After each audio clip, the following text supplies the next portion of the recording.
The UK #1 and the US #1 is Beetlejuice. So we didn't review this last week because last week was a pre-recorded show because there's been holidays. But so this is the super belated sequel to the horror comedy weirdie that put Tim Burton on the map. You know, he'd previously done Pee-wee's Big Adventure, introduced most of us to Michael Keaton, who of course would go on to star in Tim Burton's Batman, and made a generational star of Winona Ryder. So she was Lydia Deetz in the original, this kind of goth girl.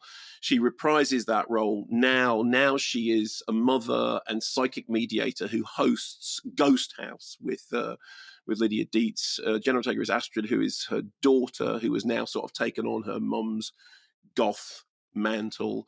Catherine O'Hara is Delia, the stepmother and artist, who at the beginning has a show that goes wrong. Anyway, due to a sort of plot contrivance and a family tragedy, they all end up back at the old house. Here is a clip of Winona Ryder and Catherine O'Hara.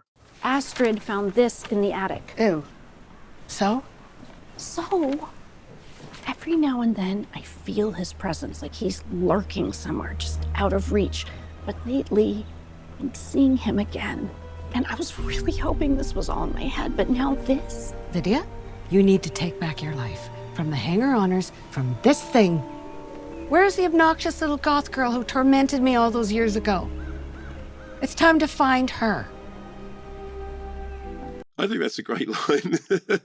Anyway, so the cast also includes Justin Theroux as the yucky, touchy-feely but bullying boyfriend, Monica Bellucci as Beetlejuice's ex-wife, who is in pieces, literally, Willem Dafoe as a dead actor who thinks he's a cop, you know, no talent, but great hair, very briefly Danny DeVito.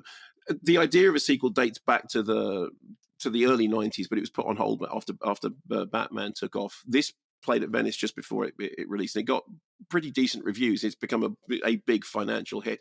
I liked it. I thought that it was great to see Michael Keaton back doing a role that was always one of his best. This kind of, you know, the bio-exorcist in the terrible suit. If you remember in the first film, there's a great gag when he's asked for his credentials, and he says, "Well, I've seen The Exorcist 167 times, and it just keeps getting funnier."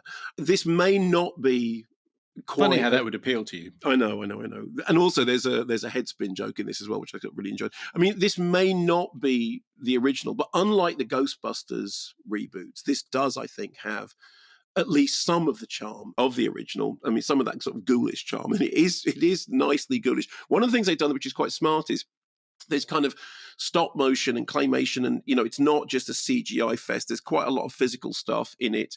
There is nods to every single. There's a nod to It's Alive and a nod to Bride of Frankenstein and a bit of Trainspotting, I think, and Saturday Night Fever and Mario Bava, and in the sort of final movement, a very, very smart nod to Carrie, and they use the music of Pino Donaggio for Carrie's theme. You know, I thought it was well done. There's a mad set piece in the third act which involves MacArthur Park, which I enjoyed not least because I've always thought that MacArthur Park was one of the most deranged songs ever made. Yes, and the fact definitely. that it's just absolutely bonkers.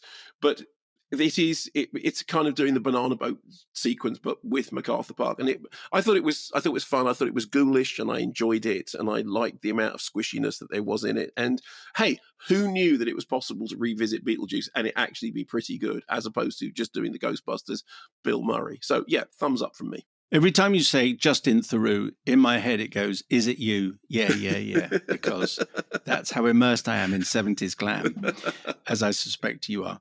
A less than enthusiastic email from David Hopkins. Simon and Mark, having had the joy of revisiting Edward Scissorhands in glorious IMAX recently, it was strangely disheartening to then watch Beetlejuice, confirmation that Tim Burton did his best work some decades ago and has moved from making films full of heart and emotion to empty self-parodies. What a strangely soulless affair Beetlejuice is, and what an annoying title for that matter. I think it's a very good title, actually. Yeah. Still. The design aesthetic looked good, but to what purpose? Two confused storylines which never quite met in the middle, the main cast obviously going through the motions, and some weirdly weak gags. A couple of new characters added some pep, Willem Dafoe in particular, but overall it looked like it was a lot more fun to make than it was to watch. Okay. Well, you know, as I said, responses are entirely personal. I don't think it's as good as the original, but, you know, because the original is Beetlejuice. But I thought it was, again, much better than I had expected it to be, particularly in the wake of the Ghostbusters reboots.